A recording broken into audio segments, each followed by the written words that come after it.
Marxism versus Queer Theory in the 2020s. And I start with a quote that illustrates a socialist legal perspective on LGBT equality. Homosexuality, just like heterosexuality, represents a variant of sexual behavior. Homosexual people do therefore not stand outside socialist society, and the civil rights are warranted to them exactly as to all other citizens. And this is legal language from an 11th August 1987 ruling by the Supreme Court of East Germany, DDR, equalizing the age of consent for same-sex intercourse. And this is taken from the East German Contribution to Equal Gay and Lesbian Rights in Germany, written by Greg Taylor and published in the American Journal of Legal History in 2014. My premise here is that queer theory is not just an abstract philosophical construct. It is a living ideology that influences the philosophical, political, and historical outlook, and in its applied form, the activism tactics and even the lifestyles of the LGBT community. The queer theory informed gay activism I had experience with as an LGBT youth in the mid-1990s were the Pink Panther movement, a radical militant gay nationalist subculture which was founded in the late 1970s and borrowed ideas from the punk counterculture, radical feminism, the black nationalism of the Black Panther Party, and which in the early 1990s embraced queer theory. And Queer Nation, a militant gay activist group founded in 1990, focused on gaining queer visibility by means of transgressive tactics. The activist tactics and perspectives of Queer Nation were informed by queer theory. In the 1990s, Pink Panther movement activists liquidated themselves into and recruited for Queer Nation. I was one of their LGBT youth recruits in the South Florida Tri-County area, which includes Miami. The Pink Panthers also engaged in support action for lesbian Avenger guerrilla theater activism in the area. At the time, I was influenced by the essentialist version of queer theory, queer separatism, and considered myself part of a greater post-modern nationalist movement. In the 1990s, there were two mutually exclusive variables of queer theory: constructivism, which became dominant in the 21st century and is now the establishment view, and essentialism, which was dominant in the early to mid-1990s and was premised upon the now discredited notion of the gay gene and served as basis for queer separatism. The article Marxism versus Queer Theory by Jola Kipkak covers constructionist queer theory and provides a clear Marxist reply to it. However, there has now evolved a 21st century variant of neo-essentialist radical queer separatism known as homonationalism. In 2007, Garrett Graham published a plan and constitution for a gay state, modeled on the Zionist Jewish state concept developed by Theodor Herzl, which is the theoretical basis for the State of Israel. A critical Marxist reply to this development must be formulated. Criticism of homonationalism and of constructivist queer theory does not equal homophobia or transphobia. I am an LGBT person who is critical of queer theory and of cultural and political queer separatism. That does not make me an ex-gay traitor. I reject the premise that as an LGBT person, I am required to agree uncritically with either constructivist queer theory or homonationalism. The political economic context for the emergence of queer theory. The economic context for the emergence of queer theory was capitalist crisis, the recession of 1974 to 1975, and the subsequent emergence of stagflation conditions, low growth, unemployment, and inflation in the 1976 to 1980 period, which accelerated the then emergent deindustrialization phenomenon in the United States, Canada, Britain, and France.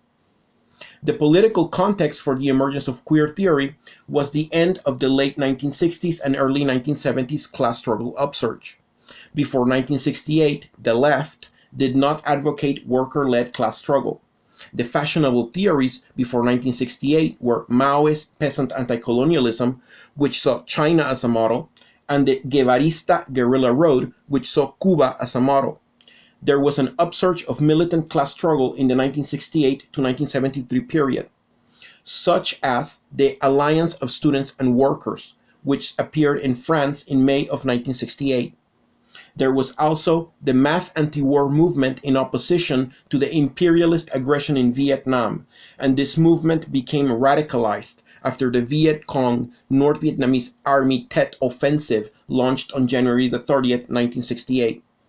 However, partly because of the conclusion of the Vietnam War with the fall of Saigon on April the 30th, 1975, and because of the betrayals of the reformist labor leaders as it concerned working class struggles, by the mid-1970s, the wave of radicalization ended. The intellectuals started to look to other ideas to provide a way forward, so they embraced postmodernism. Postmodernism is the intellectual context from which queer theory emerged. LGBT history, modern gay liberation, and queer theory. And before discussing the Stonewall Uprising of 1969, it is key to mention that an important antecedent to modern gay liberation was the Bolshevik decriminalization of homosexuality. And this is LGBT history that academics influenced by queer theory do not want you to know about because they claim this is not real LGBT history. Homosexuality was decriminalized in the Soviet Union between 1922 and 1933. Sodomy as an activity was decriminalized in the first Russian Soviet Federated Socialist Republic Penal Code of 1922.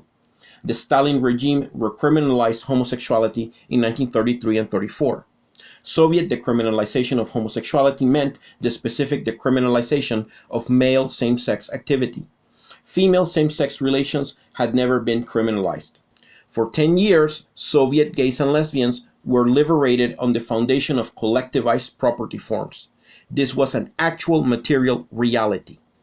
The criminalization of homosexuality in the Soviet Union was the second time in European history penal codes were reformed. Previously, homosexual acts had also been decriminalized during the French Revolution in the early 1790s. Homosexuality was effectively decriminalized in France when the Penal Code of 1791 made no mention of same-sex relations in private. And I am deliberately not mentioning the liberal social democratic queer politics of Harvey Milk, who was assassinated in San Francisco on November the 27th, 1978. Academic historians influenced by queer theory have a revisionist perspective on this exponent of LGBT history. But for reasons of length and time, I will not critically react to these perspectives at this time. The Stonewall Inn anti-police rebellion of June 28, 1969 at the Village in Manhattan. For socialists, this event marks the beginning of the LGBT movement. It led to the emergence of the Gay Liberation Front and the organizing of the first Pride Parade. The context for the emergence of the Gay Liberation Front was the class struggle anti-war upsurge of 1968 to 1973. In particular, the emergence of the mass feminist movement, which the gay movement was a subset of. The Marxist perspective on the period is, with the new wave of class struggle in 1968 to 1973, the women's movement experienced an upsurge. Many of the Black Power feminist and gay groups that emerged at the time viewed themselves as socialist, or at least connected to the class struggle. In the gay context, there was the Group of Independent Women, or AUF, founded in 1972 in Austria, which declared in the first issue of their paper, quote, "The women's movement paves the way for a sexual and cultural revolution. However, this can only be seen in connection with an economic revolution," end quote. And this was published in the #1 issue of their newspaper in 1974. I want to point to an additional historical example of LGBT activism in context of class struggle, which took place at a slightly later period. I point to it because this was also part of the LGBT history academic historians influenced by queer theory are trying to underemphasize. There was a gay and lesbian activist group in Britain, not explicitly socialist, who supported the miners' strike in 1984-85. Lesbians and gays support the miners. They collected money to support the miners' strike effort and in the process promoted the cause of the miners. This effort had a real and concrete impact on the ground. The work of lesbians and gays support the minors actually furthered both working class and LGBT consciousness. Their activism was focused on taking concrete actions on behalf of an ongoing and living mass working class struggle. By 1985, there were 11 LGSM groups in the United Kingdom. At the 1985 Labour Party conference, a resolution committing the party to LGBT rights was passed with bloc voting support from the National Union of Mine Workers. Miners' groups also participated in and led the Lesbian and Gay London Pride Parade in 1985. These were practical, concrete, and lasting achievements.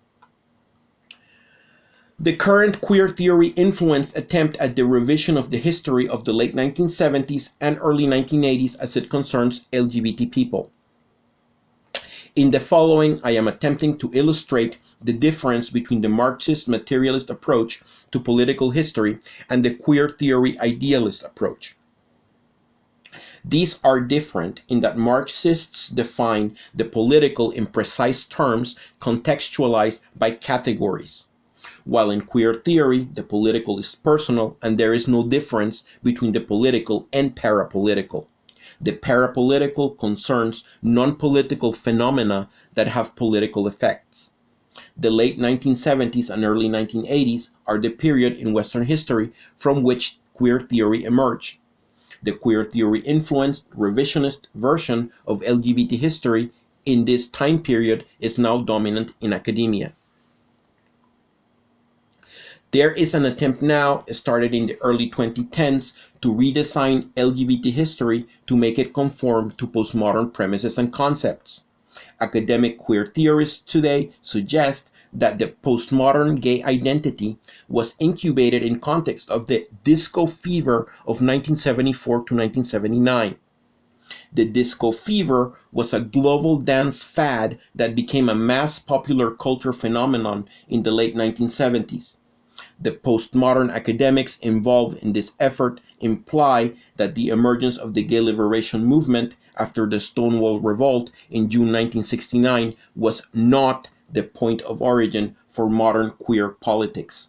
In the documentary The Secret Disco Revolution of 2012, the narrator states that, quote, disco led to the mass liberation of gays, blacks, and women from the clutches of a conservative, rock-dominated world, end quote, and that this alleged mass liberation event was, quote, incubated in nightclubs, end quote.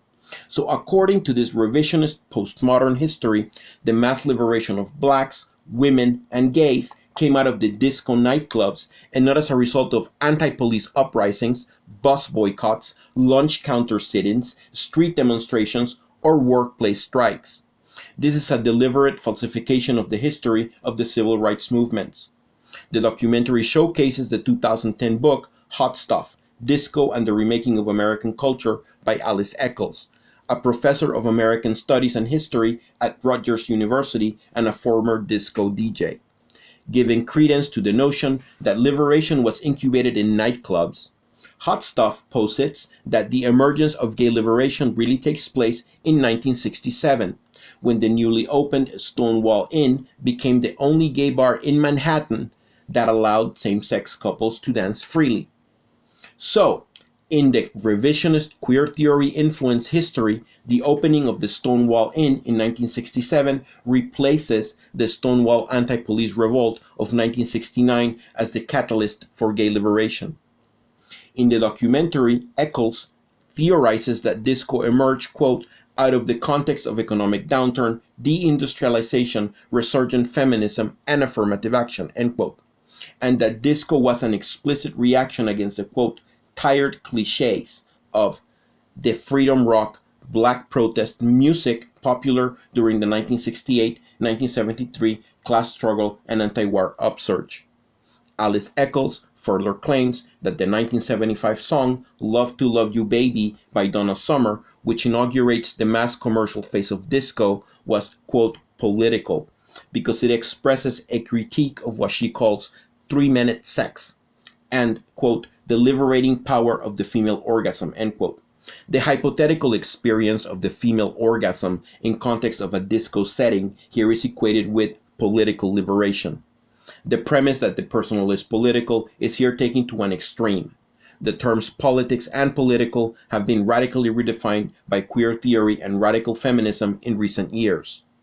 The queer theory version of gay history presents the capitalist entertainment industry as an agent of liberation because they promoted disco records through nightclub marketing agents.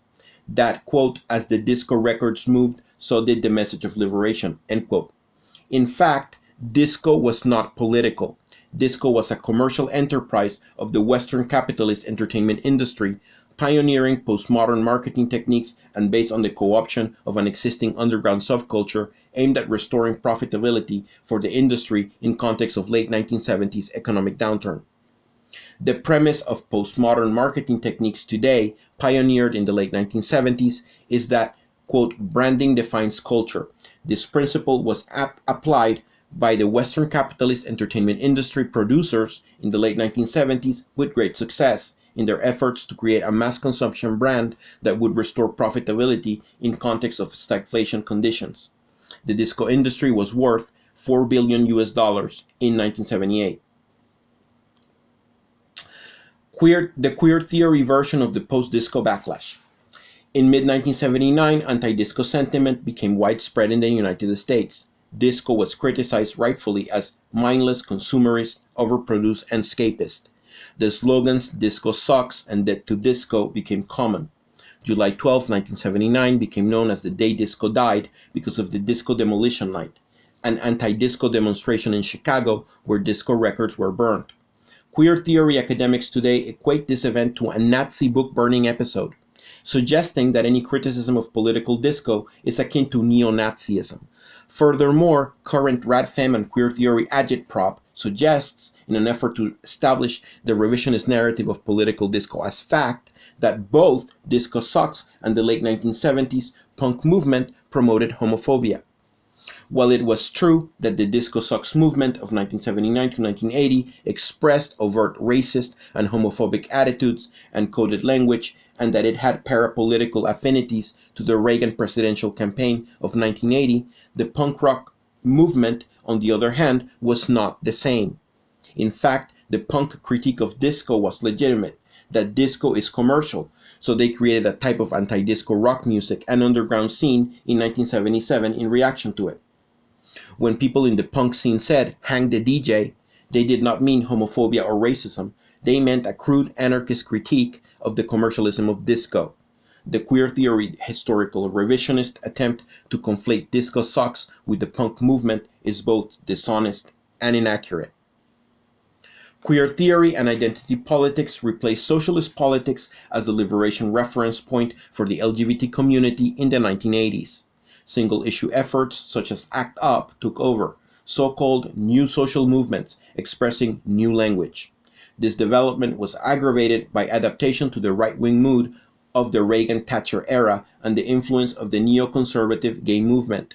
The mantra of the American neoconservative gays at the time was, quote, "We agree with Reagan and Thatcher in everything, except gay rights," end quote. Their influence drove the gay community to the right and helped create a fertile anti-socialist environment for queer theory to emerge. Queer theory is conceptually and intellectually anti-socialist and fits quite well with secular neoconservative ideology.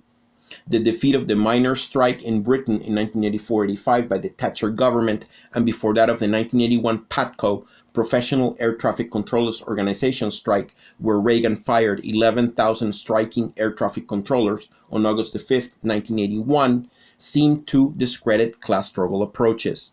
The reason the working class did not respond to the so-called Reagan Revolution of 1980 is because by the late 1970s, the working class was exhausted from struggle.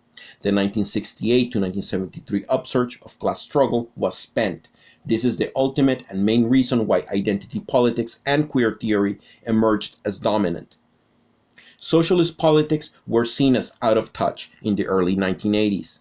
The mentality in the gay community in that time period was that the only legitimate form of political activism was anti-AIDS activism focused on healthcare issues because the main issue was that people were dying. The original name for the HIV/AIDS pandemic, which emerged in 1981, was GRID, or gay-related immunodeficiency. Other common gay-specific terms for the pandemic included gay cancer, gay plague, and homosexual syndrome. These terms encouraged the association of gay men with deadly disease among the public. This led to widespread instances of violence and discrimination in society. Many gay men were fired from their jobs, for example, in a context where gay men were dying en masse because of the disease. And then came November 1989, the process through which queer theory eclipsed socialist politics as a liberating reference point among LGBT people was exacerbated by the dissolution of the Soviet Union and Eastern Bloc between 1989 and 1991. The end of history was declared, and the belief that an alternative to capitalism was possible was abandoned, not just among LGBT people, but also among the left in general for the next 20 years. The end of history mantra was not refuted until after the global financial crash of October 2008 and the global impact of the Egyptian revolution of 2011, which resulted in the emergence of such movements as the Indignados in Spain and Occupy. And as a historical side note, on January the 12th, 1968, East Germany decriminalized homosexuality, but the age of consent for homosexuals was set at 18. Even though the age of consent for heterosexuals was 14. In 1987, the DDR Supreme Court concluded that the situation was unjustified and that the age of consent should be equal regardless of whether the act is same-sex or not. On December 14, 1988, a parliamentary motion was passed and came into effect on July 1, 1989. This meant that, quote, the last vestiges of discrimination against homosexuals in the DDR criminal code were eliminated, end quote. This according to Greg Taylor, a historian of legislation concerning LGBT rights in East Germany, DDR. When the DDR was abolished in October of 1990, the reunification of Germany meant that East German laws, including the 1989 reforms, were abolished as well. For East German gays and lesbians, the fall of the Berlin Wall led to the objective elimination of their legal rights. Marxist criticisms of constructivist queer theory. According to constructionist queer theory, sexual orientation categories such as hetero, bisexual, and homosexual are a socially constructed cultural fiction. This socially constructed fiction is said to be produced by language and relations of power divorced from economics. As an activist strategy, this type of queer theory advocates uncovering how these discourses function and then parody them, ridicule them, expose their contradictions, and displace them. As an example of what is meant here, one tactic that we used in Queer Nation when I was active with them in the mid-1990s in Miami was to deliberately perform actions that were culturally transgressive, provocative, and confrontational in order to achieve queer visibility. So a group of about 15 of us would descend on the downtown Miami business district and walk around the area holding hands, kissing, and acting like heterosexual couples do in public. We were sometimes met with hostile stares and insults. Our reply was to say, "Get used to it," if it was a man, or "Get over it, Mary," if it was a woman. Our main slogan or chant in Queer Nation at the time was, "We are here, we are queer, get used to it." With this tactic, we did achieve visibility, but at the price of antagonizing the public. It was a counterproductive, individualistic, confrontational tactic. Queer theory idealism proposes articulation of language, individual resistance, and individual solutions to the problem of LGBT oppression. Marxist materialism counters that collective working class resistance and class struggle-based solutions are the way forward. The idea that gender and sexual orientation are socially constructed and performed is dominant among LGBT youth in the 2020s. For example, I was recently told by an 18-year-old pansexual person I encountered on a gay app that I was, quote, a dinosaur, end quote, because I still held to outdated binary notions of gender, such as maleness, and spectral sexual orientation, such as gay. This pansexual youth perspective is an example of the new wave of post-intersectional constructivist queer theory coming of age now in the 2020s. For LGBT youth today, this type of queer theory is not just theory, it is an implicit and axiomatic truth. Queer theory is not an actual unified and coherent theory and does not claim to have common definitions. Criticisms of queer theory are typically dismissed with the argument that each advocate of queer theory sees matters in their own individual way. And I point to one exception.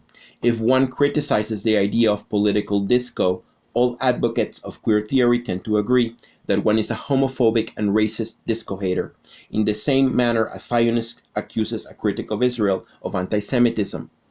The pretense that queer theory is not a unified ideology is in fact the unified ideology. Queer theory pretends to be objective, but in fact it is radically subjective and profoundly irrational. There are many strands of constructivist queer theory, but all agree on the basic ideas. Constructivist queer theorist Judith Butler, in her book Gender Trouble, Feminism and the Subversion of Identity, published in 1990, criticizes the historical materialism of Friedrich Engels and the socialist feminists, stating that the existence of past societies in which there was no women's oppression are, quote, self-justificatory fabrications, end quote. And this appears in page 46 of Gender Trouble. In the article Marxism versus Queer Theory, Jola Kipkak responds, quote, that it has been proven that such societies actually existed only shows Judith Butler's ignorance towards reality and her rejection of history, end quote. Queer theory is anti-historical, and this is rooted in the postmodern denial of the existence of objective truth in history. Judith Butler accused Marxists and socialist feminists of manufacturing a so-called false history of matriarchal societies in the era of primitive communism, while her followers in queer theory academia today are engaged in a project to redesign LGBT history by manufacturing the false historical concept of political disco. A brief look at contemporary efforts to mix queer theory and intersectionality with working class politics. And I start with 2010 and 2013, the Syndikalistiska Ungdomsförbundet anarchist interventions in the Karlstad, Sweden Pride parades. Syndikalistiska Ungdomsförbundet in Karlstad at the time was composed of a group of about 4 or 5 young men who were heavy into gender bender stunts. Their perspective was that they sought to apply queer theory insights into anarcho-syndicalism in order to, quote, modernize it. In their efforts to take action to, quote, destroy gender, as they put it, one of the Syndikalistiska Ungdomsförbundet anarchist activists was a dedicated gender bender who wore only women's clothes in public. I sympathized with the syndicalist anarchists because in terms of tactics, they reminded me of my own participation as a gay youth in the mid-1990s in queer nation activism, and of the lesbian Avengers, our female counterparts with whom we collaborated in our respective quests for queer and lesbian visibility, using the tactic of guerrilla theater. This is why both in 2010 and 2013, I walked with the Syndikalistiska Ungdomsförbundet anarchists in the Karlstad Pride. The problem: you cannot change gender roles or destroy gender through guerrilla theater stunts or by wearing women's clothes. To accomplish the goal of liberation from compulsory gender roles requires socialist revolution led by the working class as an organized collective group. The solutions are collective, not individual. The Syndikalistiska Ungdomsförbundet anarchist slogan displayed on a banner during the Pride marches in 2010 and 2013 in Karlstad read, quote, "The working class has the right to choose who it has sex with," end quote. The actual language of that slogan was more explicit than this. However, I do not repeat profanity. This was a limited slogan because it did not propose a concrete solution or a concrete class struggle strategy. It was only a declarative and provocative statement of so-called queer anarchist principle.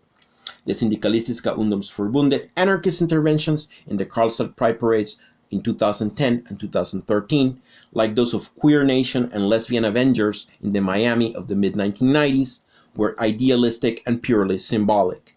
Transgressive expression, no matter how provocative, is not enough to change the system. The new Cuban Constitution of 2019. According to the Workers' World Party, this constitution is the most advanced legal exponent of socialist gay liberation in the Western Hemisphere. Workers' World Party is an American anti-Trotskyist, neo-Stalinist organization which supports the Maduro regime in Venezuela uncritically and believes in the synthesis between Marxism and intersectionality theory. They claim that Cuba is a form of, quote, existing socialism, end quote, and a, quote, worker state, end quote.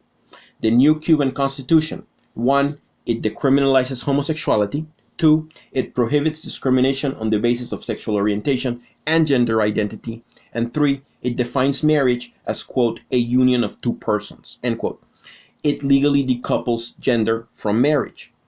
While it is true that Cuban legal language is the most progressive in terms of LGBT democratic rights in Latin America, the only other nations in Latin America where LGBT rights are recognized are Argentina, Colombia, and Ecuador, and goes much further than what was granted gays and lesbians in East Germany, DDR, where legislation did not cover the rights of transgender people.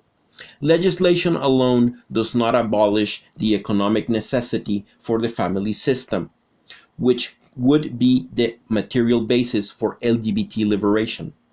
The abolition of the family system can only be accomplished on the basis of a developed socialism under the rule of the working class. Neither Cuba nor East Germany, DDR for that matter, ever achieved legitimate socialism, as both are or were deformed worker states governed by bureaucratic police regimes and not the organized workers. On the other hand, to give credit where it is due, guaranteeing the right to a sex change operation to transsexuals in context of the Cuban healthcare system is an example of a concrete materialist solution to the issue of transgender rights. 2021, the Queer Democratic Socialists.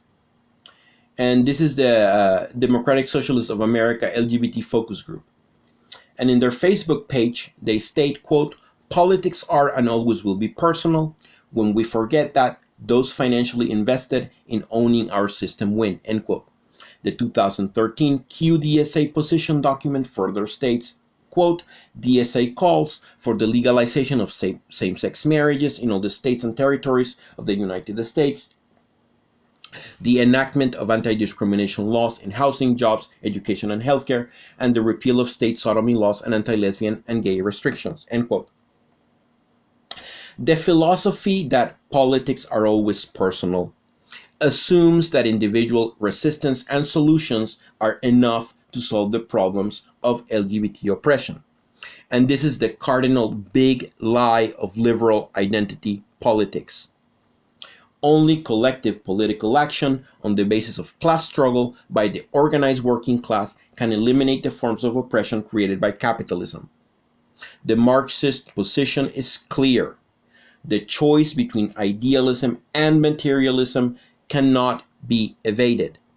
The queer democratic socialists want to have it both ways, and this is typical of American-style liberal socialism. The superficial, platformist, idealist, and symbolic approach of QDSA will not work in the end because it does not propose a concrete class struggle-based strategy to achieve the stated goals. Their appeal is reduced to voting for ineffective, so-called radical, impostor Democrat Party political operatives such as Bernie Sanders or the Squad. Conclusion. Marxism rejects the idealistic philosophy that sexual orientation, as well as gender, are cultural constructs that are continuously performed. It is a material biological fact that genital organs evolved in context of natural selection to serve as a reproductive function. While it is true that there is no such thing as a gay gene, researchers established this fact in 2019, It is the case that homosexual and bisexual orientations are influenced by a multitude of biological, environmental, and societal factors. Sexual orientation is not merely an idea construct or a state of mind. Marxists recognize that there are also intermediate genders and sexual orientations besides gay and lesbian, bisexual, transsexual, asexual, and pansexual. We must fight for the rights of these groups because they are oppressed under capitalism, but we must do so collectively as a class. To split the working class along the lines of identity is reactionary and only helps the preservation of capital. Only the working class has the social power to end capitalism. The oppression of gays and lesbians is connected to the maintenance of the family system under capitalism, which includes such features as compulsory heterosexuality, compulsory reproduction, and the privatized provision of social services. The abolition of the capitalist family is the basis for both women's and LGBT liberation. The key to abolishing the capitalist family lies in the abolition of the said family system as an economic necessity. This requires the achievement of genuine socialism based on workers' control of the means of production and workers' democracy.